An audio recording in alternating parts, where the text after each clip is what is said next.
이제 디테일한 본 내용으로 한번 들어가 보기로 하겠습니다.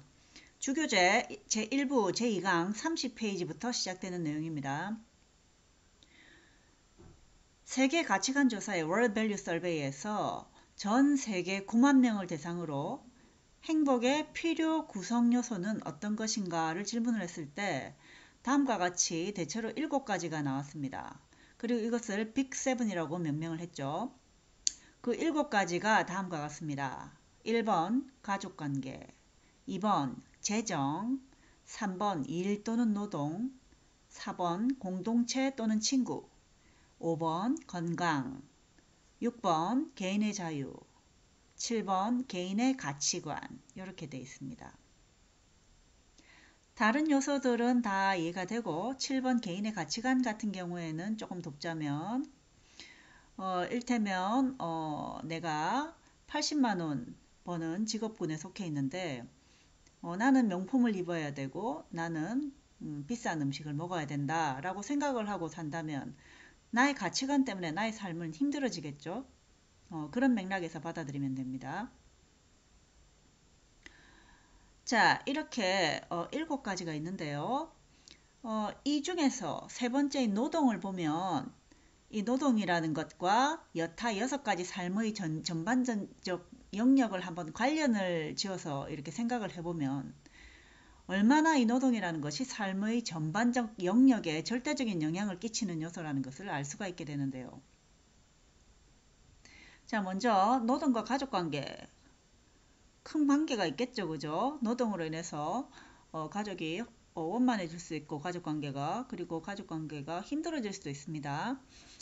그리고 노동을 통해서 재정이 충당되죠. 그리고 노동을 통해서 공동체에 더 온전히 속해질 수도 있고 또 겉돌 수도 있고요. 그리고 일을 통해서 규칙적인 삶을 통해서 건강할 수도 있고 또 직장에서 4대 보험도 되는 경우가 있으니까 보험 관련도 생각해 볼 수 있죠. 그리고 또 일 통해서 일 종류에 따라서 개인의 자유가 많은 영향을 받죠. 또 일을 통해서 개인의 가치관도 많이 달라질 수 있습니다. 예를 들어서 뭐 법관이 생각하는 삶의 가치관과 그리고 의사의 가치관은 또 다르고요. 그리고 교사들이 생각하는 가치관도 또 다를 수 있습니다. 그렇게 노동은 삶의 모든 부분의 질을 결정짓는 핵심적인 요소인 것입니다.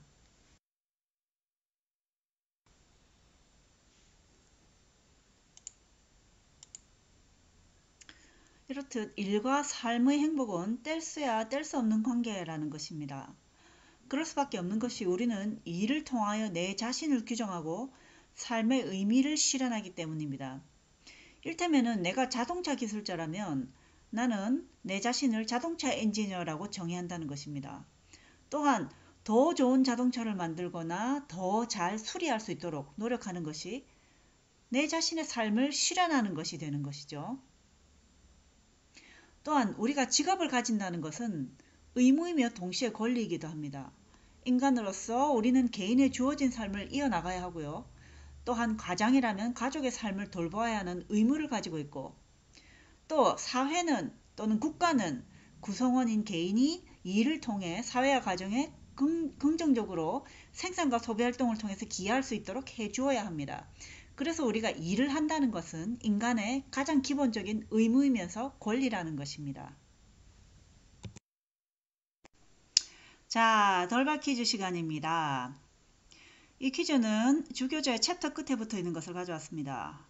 필기시험 예행 연습한다고 생각하고 풀어보되 실제 필기시험은 이 정도로 쉽게 나오진 않습니다. 여러분이 매 챕터 끝날 때마다 교재를 펴놓고 이 문제를 풀고 앉아있을 것 같지가 않아서 한번 넣어봤습니다. 자, 문제 나갑니다. 아래 빅7에 관한 내용 중 괄호 안에 들어갈 행복의 요소는 세계 가치관 조사에는 행복에 영향을 미치는 7개 요소, 즉 빅7을 발견했다. 이 중에서도 이것은 원만한 가족관계, 재정 등에 직접 영향을 미친다. 뿐만 아니라 사람들은 이것을 통해 자존감을 갖게 되고 사회에 공헌하고 있다는 기분을 느끼고 싶어한다. 이것은 돈 버는 것 이상이다. 그래서 이것은 인간이 행복해지기 위한 필수 조건이 됩니다. 뭡니까? 이거 문제가 아닙니다. 너무 쉽죠?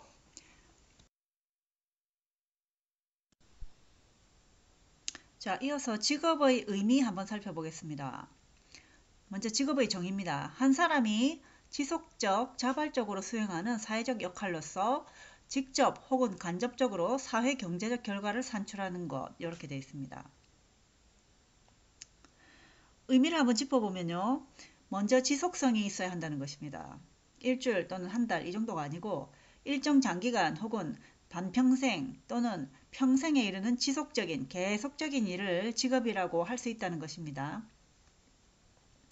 또 사회적 역할을 담당한다. 뭐 사회적 역할로서 이렇게 나와 있는데 요즘은 유튜브 크리에이터나 웹페이지 제작을 하거나 홀로 뭐 일하는 사람들이 많죠.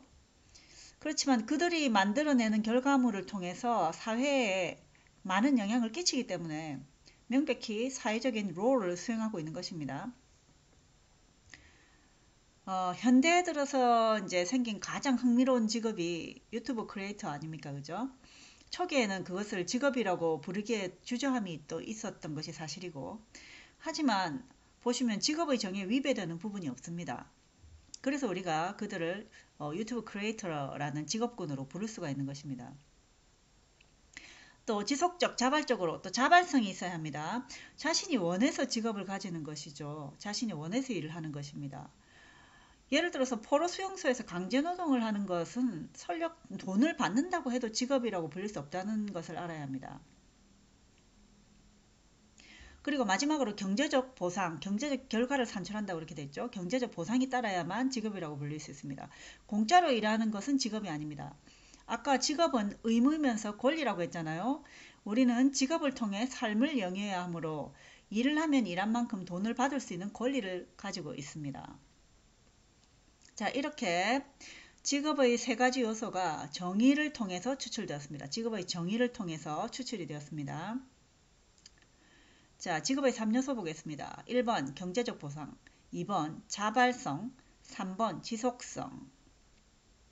근데 아까도 잠시 언급했지만 경제적 보상이 없는 취미나 종교활동, 자원봉사 이런 것들은 직업이 아니죠. 목사님이나 스님은 직업입니다. 월급을 받으니까요. 하지만 평신도들은 아무리 일을 많이 해도 직업이 아닌 겁니다. 또 우리 일제시대 때 일본군 위안부로 끌려가셨던 분들 경우에는 일본 측에서 자신들이 돈을 주었다, 그녀들은 성매춘부였다, 뭐 이런 식으로 근거 없는 헛소리들을 하고 있는데, 설사 소액의 돈이 지급됐다 할지라도 강제성이 있었기 때문에 결코 직업이 아닌 것입니다. 그래서 청소부나 우체부처럼 위안부라고 부르기에도 적합지가 않습니다. 뭐 정확하게 말하자면 성노예, sexual slavery, 뭐 요 정도로 표현이 돼야 됩니다. 왜냐하면 길 가던 소녀나 여자들을 납치해가지고 타국으로 강제로 데려가서 성착취를 시킨 거기 때문에 이거는 절대로 직업이 아니죠. 결코 행해져서는 안 되는 반인륜적인 행위였습니다. 또 범죄 행위, 인신매매, 마약상, 보이스피싱 이런 사기범들이 돈을 지속적으로 번다고 해서 그것을 직업이라고 하지 않습니다. 범죄일 뿐이죠.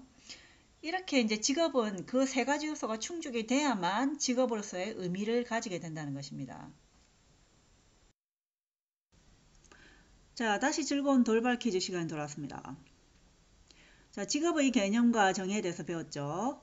다음에서 직업에 대한 바른 설명이 아닌 것은 한 개 이상 찾아내시오. 1번 취미활동이나 강제노동도 직업이다.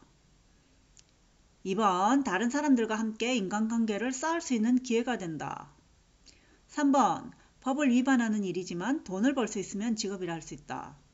4번 비교적 장기간 계속해서 일하는 지속성이 있어야 한다. 답은 두 개가 나옵니다. 자, 직업의 의미, 개념, 정의 다 이해하셨죠? 자, 이해한 줄 알고 넘어가겠습니다. 앞의 슬라이드에서 우리는 직업의 개념과 정의를 짚어보았습니다. 그런데 안타깝게도 현대사회는 직업의 정의 중에 자발성과 지속성 유지가 점점 더 힘들어져 가고 있습니다. 우리나라 405개 대기업 및 중소기업에서 신입사원 4명 중 1명이 1년 이내에 회사를 그만둔다는 통계가 있습니다. 대기업 경우에는 11.3%, 중소기업은 31.6%나 됩니다. 조기 퇴사 이유는요, 조직 및 직무 적응 실패, 급여 및 복리 후생 불만, 근무 지역 및 근무 환경 불만. 그만큼 자발적으로 즐겁게 장기간 일하면서 만족을 느끼는 직업을 구하기가 어렵다는 것입니다. 물론 이 점에는 국가나 사회나 기업이 변화해야 할 부분들도 있지만요. 그 변화의 속도가 결코 사회 구성원의 기대치에 부응하지 못한다는 게 문제입니다. 그렇다면 이 상황에서 마음에 맞는 직장을 구하기 위해서 마치 아르바이트 하듯이 3달에 한 번, 6개월에 한 번 이 식으로 새로운 직장을 노크를 해야 할지, 아니면 나의 직업과 직장에 대한 관점을 바꾸고 창의적인 노력으로 직무 능력을 향상시키고 노동의 즐거움을 스스로 창출해 볼 것인가에 대해서 한번 숙고해 볼 것인지 우리가 결정을 해야 된다는 것입니다. 다음 슬라이드에서 우리는 이를 위한 관점의 전환, 즉 패러다임 시프트에 대해서 더 자세하게 알아보기로 하겠습니다.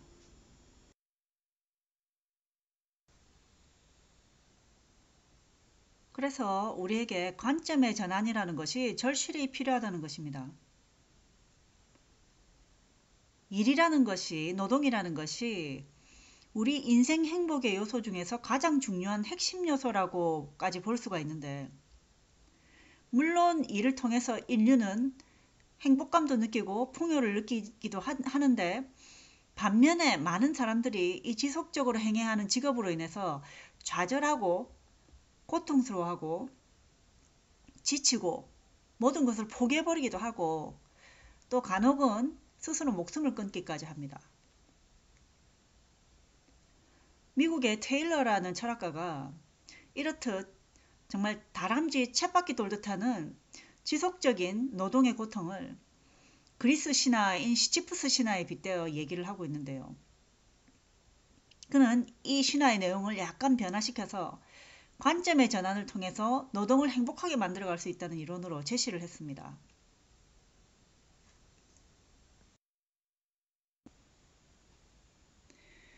그리스 신화에 등장하는 시지프스라는 인물은 바람의 신 아이올러스와 그리스의 시조인 헬렌의 아들로서 반신반인이었습니다.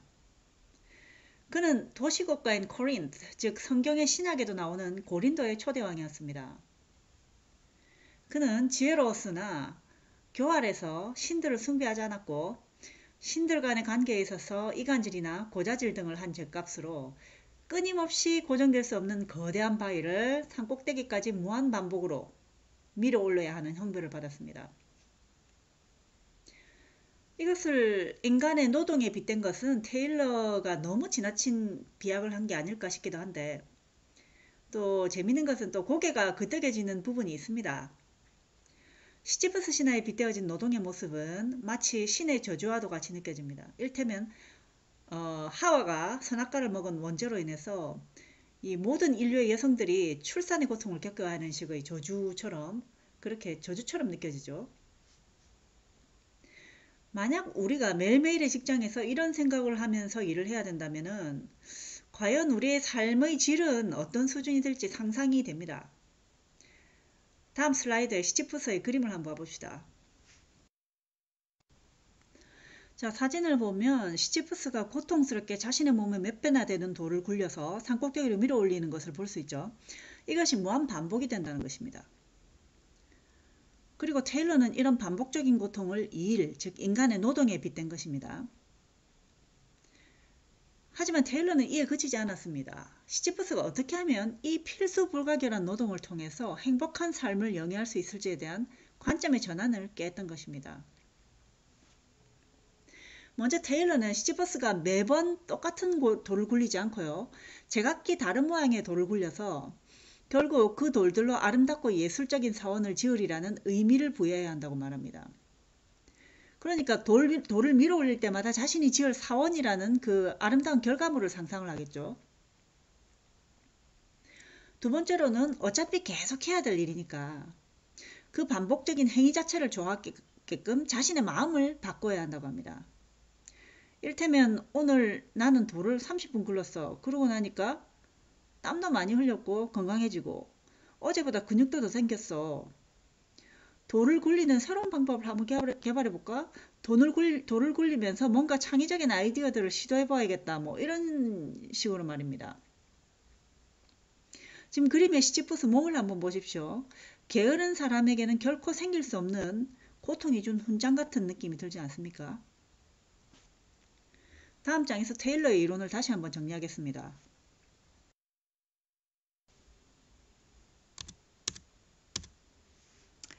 자, 이렇게 테일러는 노동의 의미와 즐거움 찾기를 통해서 고통스럽고 반복되는 노동에 대한 관점의 전환을 깨할 수 있다는 겁니다.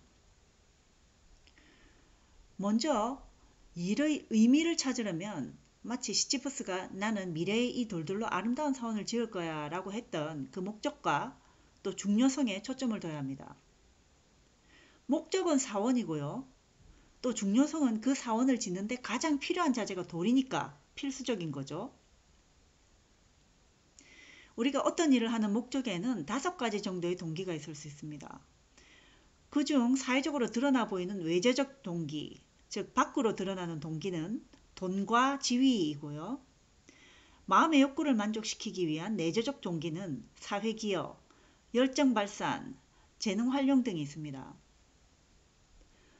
이러한 외재적, 내재적 동기들이 균형을 잘 이루는 목적은 나의 직업에 있어 중요한 목표가 되어줄 수 있습니다. 내가 하는 일에 의미를 찾지 못할 때는요, 이러한 동기들을 차근차근 짚어가며 어떤 동기가 결여되어 있는지, 어떻게 하면 그 동기를 다시 스스로 일으킬 수 있을지를 창의적으로 숙고해 보아야 합니다. 너무 내가 외재적 동기에만 연연했던 것은 아닌가, 너무 내재적인 동기만 생각했던 것이 아닌가 하면서 말입니다. 그리고 그 균형을 어떻게 찾아갈 수 있을지를 분석하고 또 그 결과를 행위로 옮겨야 한다는 것이죠. 이렇게 테일러는 우리가 매일 하는 일에 있어서 그 일의 균형 잡힌 목적과 중요성을 찾아야 한다고 말하고 있습니다. 또 두 번째, 시지프스가 노동 그 자체를 즐기게 되려면 돌을 굴려 올리는 행위 자체를 좋아해야 되는 거잖아요. 하지만 그런 반복된 행위를 좋아할 사람은 흔치 않을 것입니다. 뭘 즐겨야 되는 것입니까? 근육을 키우는 것, 땀을 흘리는 것 자체를 즐겨야 하는 것이죠. 그리고 여기에서도 창의성은 요구가 되죠. 여러분이라면 어떤 창의적인 생각들을 해낼 수 있을지 참 궁금합니다. 우리 주교재에서는 이렇게 말하고 있습니다. 천직은 찾는 것이 아니라 키워나가는 것이다. 여기에서 이 키워나간다 라고 하는 과정이 우리 책에서 주교재에서 말하는 바로 관점의 전환으로부터 시작되는 것입니다. 그리고 우리는 한 학기 동안 어떤 창의적인 방법들을 통해서 이 관점의 변화를 이룰 수 있으며 또 어떤 창의적인 수단들을 통해서 변화된 관점을 행동으로 옮길 수 있을 것인가에 대해서 생각해 보게 될 것입니다. 자, 일의 의미와 즐거움을 찾은 실예를 한번 기사를 통해서 만나보기로 하겠습니다. 자, 빵집 주인의 창의적인 관점 전환. 이건 제가 붙인 제목입니다. 생활의 달인 편에 부산 비건 빵 달인이 출연한다. 요즘 현대인들 사이에서 주목받는 키워드인 비건. 이 식단은 식물성 음식 이외에는 아무것도 먹지 않은 채식으로서 다이어트나 건강식으로 주목받고 있다.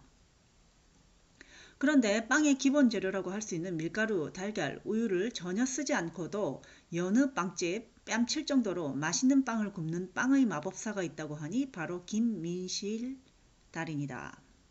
중략하고 밀가루가 들어가야만 만들 수 있는 식빵을 달인은 도대체 무엇을 이용해 만드는 것일까 해서 알아봤더니 떡집에서나 볼 수 있는 쌀가루. 이 쌀가루를 이용해 건강하고 한층 더 쫄깃한 식빵을 구워낸다고 한다. 네이버 뉴스에서 발췌한 것입니다. 자, 이 빵집 주인의 노동의 의미는 뭘까요? 먼저 의미를 찾으려면 목적과 중요성을 찾아야 한다고 배웠죠. 그의 목적은 먼저 돈을 벌고 빵집 사장으로서의 커뮤니티의 한 일원이 되는 외재적인 동기가 있습니다. 목적의 동기가 있었죠. 외재적 동기. 자, 그리고 건강한 빵을 만들어 지역인들의 생활에 기여하고 또 빵 굽기를 좋아하는 자신의 열정이 발산될 수 있고 또 빵을 잘 굽는 자신의 재능을 활용하는 내재적 동기가 있습니다. 내재적 동기에는 사회기여, 그리고 열정 발산, 그리고 재능 활용이 있었죠. 자, 이렇게 내재적 동기가 만족이 되는 것입니다. 그런데요, 만약 그가 빵집 사장이긴 한데 돈을 버는 것과 사장으로서의 지위에만 집중을 한다면, 그리고 정작 빵을 제대로 구워내지 못한다면 그는 빵 굽는 스킬과 사람들이 찾을 수 있는 빵을 개발할 수 있도록 창의성을 사용을 해야 되겠죠. 그리고 노력해야 되겠죠. 또한 중요성에 있어서 빵을 만드는 것이 그의 매일 해야 하는 일이죠. 또 그 일을 통해서 돈을 벌어야 하니까 너무나 중요한 일이죠. 당연히 중요한 일입니다. 자, 그리고 그는 일의 즐거움을 어디서 찾습니까? 건강한 빵을 만든다는 것. 사람들이 자신의 빵을 좋아하고 잘 먹고 건강해지는 것을 보람 삼아서 일하고 있기에 즐거운 것입니다. 보면은 쌀가루를 이용해서 건강하고 한층 더 쫄깃한 식빵을 구워낸다고 하죠. 창의성을 발휘한 것입니다. 이 기사에 나오는 주인공은 일의 균형 잡힌 목적과 즐거움, 그리고 자기 실현의 창의성까지 세 박자가 잘 어우러지는 노동의 삶을 살고 있는 것이죠. 자, 여기서 자기 실현의 창의성, 누구에게나 있을 수 있는 자기의 삶을 실현하기 위해서 아이디어를 내는 그 자기 실현의 창의성, 여기서 나오고 있죠. 쌀가루를 이용해서 비건빵을 만들어내는 것. 자, 이것이 일에 대한 관점의 전환에 좋은 예가 된다는 것입니다.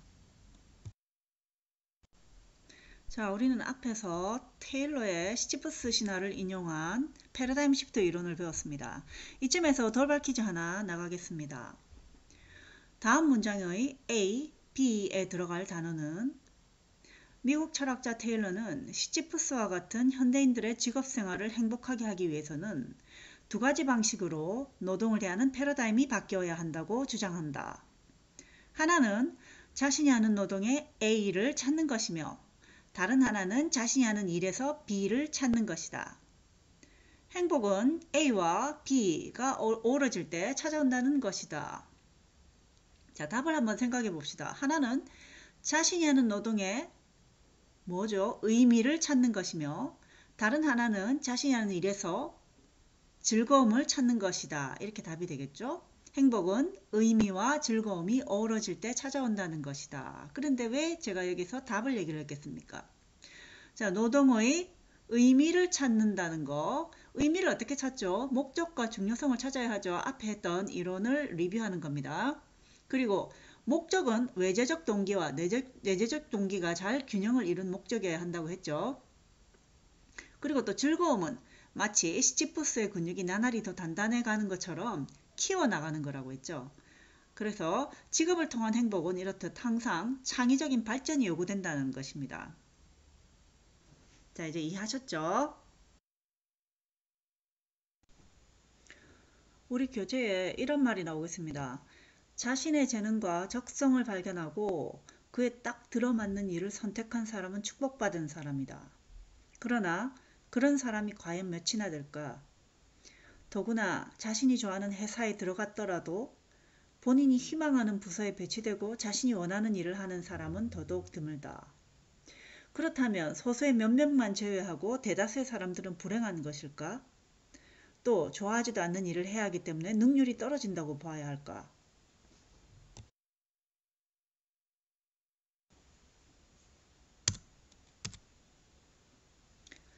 이러한 질문들에 대해서 우리 교재에서는 이런 명언들을 인용하고 있습니다. 좋아하지 않는 분야에서 출발해도 그 분야에서 두각을 나타내고 성공할 수 있다. 좋아하는 일만 추구하는 것은 유토피아를 찾는 것과 같다. 문제는 좋아하지도 않는 일을 하고 있다고 불평하고 스스로를 비하하는 것이다. 자기가 좋아하는 일을 추구하기보다는 자기에게 주어진 일을 좋아하는 것부터 시작하라. 그리고 결론은 천직은 찾는 것이 아니라 키워나가는 것이다.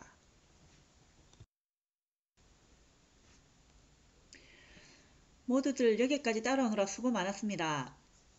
오늘 첫 번째 온라인 수업 제1강, 제2강 주요 내용을 마쳤습니다.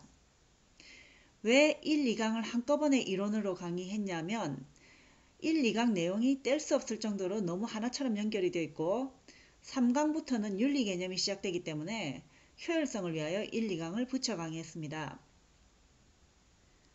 또 다른 한 가지 이유는 앞으로 나올 4장의 내용에 비해서 1, 2장의 내용이 좀 빈약한 점이 없지 않아 있고 일장의 반이 오리엔테이션 형식이라 그렇습니다.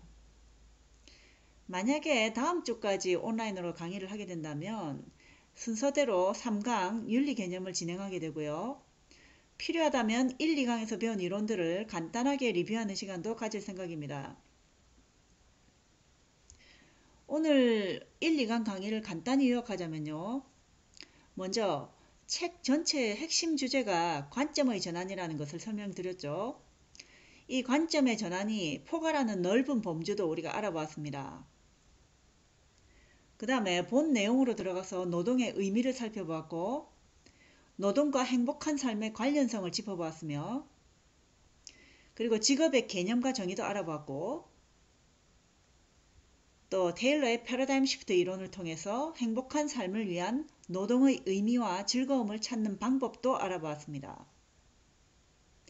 다음 슬라이드에서는 1, 2강에 사용된 중요한 이론들을 간단히 살펴보겠습니다.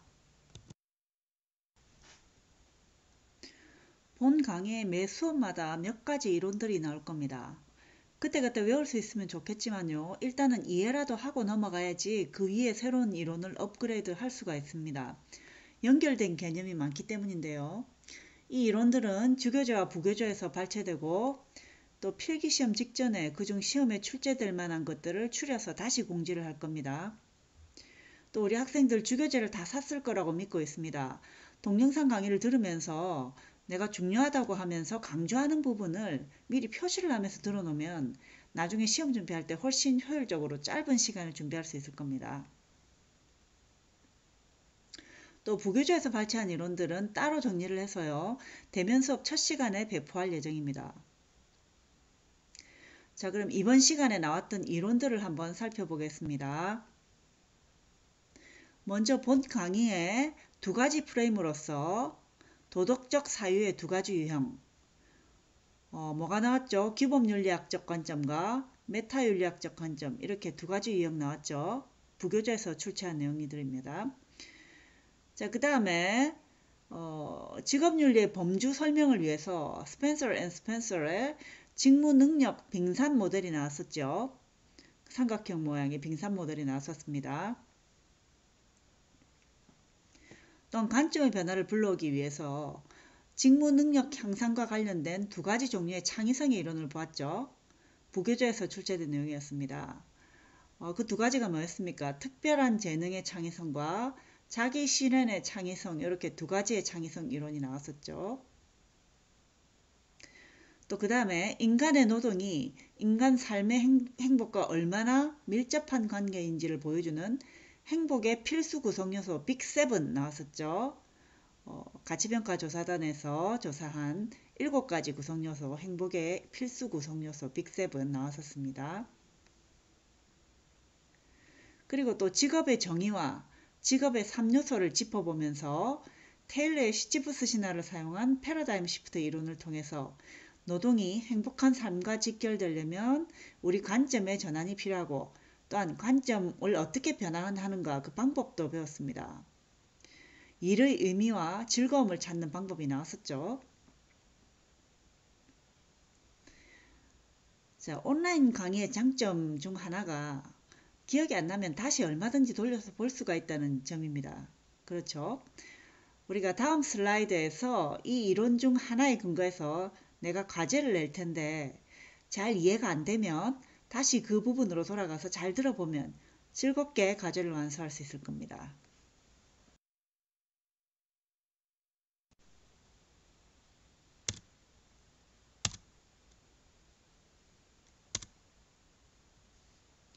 자, 가장 중요한 과제입니다.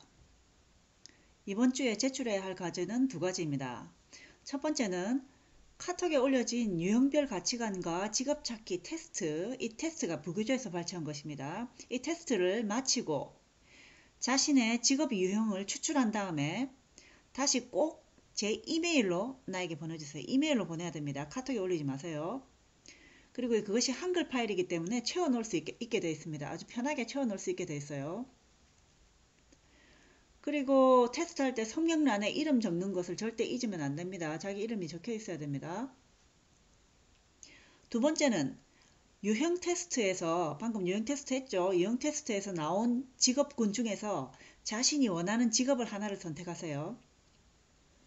그리고 이렇게 상상을 해보세요. 현재 내가 그 직업에 종사하고 있다고 간주를 하고 또한 내가 현재 그 일에 지쳐 있고 그리고 또한 그 직업을 그만두고 싶은 상태라고 간주를 해봅니다. 그런 상태에서 테일러의 패러다임 시프트 이론에 철저히 근거해서 자신의 직업에 대한 부정적인 지금 현재의 관점을 어떻게 하면 긍정적으로 전환시킬 수 있을지를 자세히 서술하면 됩니다. 기억이 안 난다면 얼마든지 다시 그 부분에 가서 반복해서 들으면 별 어려움 없이 재밌게 과제를 완수할 수 있을 겁니다. 과제 평가표는 카톡에 제가 올려놨죠. 카톡에 올려준 대로이며 강의 업로드된 당일 자정 12시 이전에 과제 2개가 다 나의 이메일로 제출이 끝나야 출석이 인정됩니다. 그리고 그냥 그것만 보낸다고 해서 출석이 인정되는 건 아닙니다. 실제로 강의를 끝까지 경청한 사람과 그렇지 않은 사람을 공정하게 평가해야 되기 때문에 과제 평가 기준에 못 미치는 학생은 결석으로 체크할 수밖에 없습니다. 밑에 제 이메일 주소 나오죠?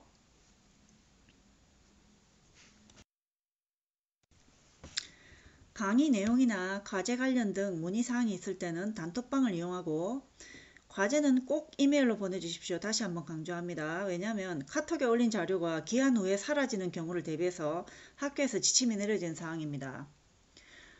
그리고 다시 말하지만 과제는 시간 엄수입니다. 다음 수업이 이제 대면 수업이 되기를 간절히 바라고 있지만 다시 영상으로 만난다고 해도 저는 최선을 다해서 강의를 준비할 것을 약속드립니다. 그러니 여러분도 경청을 하고 열심히 과제를 완수해서 불이익을 당하지 않기를 바랍니다. 감사합니다.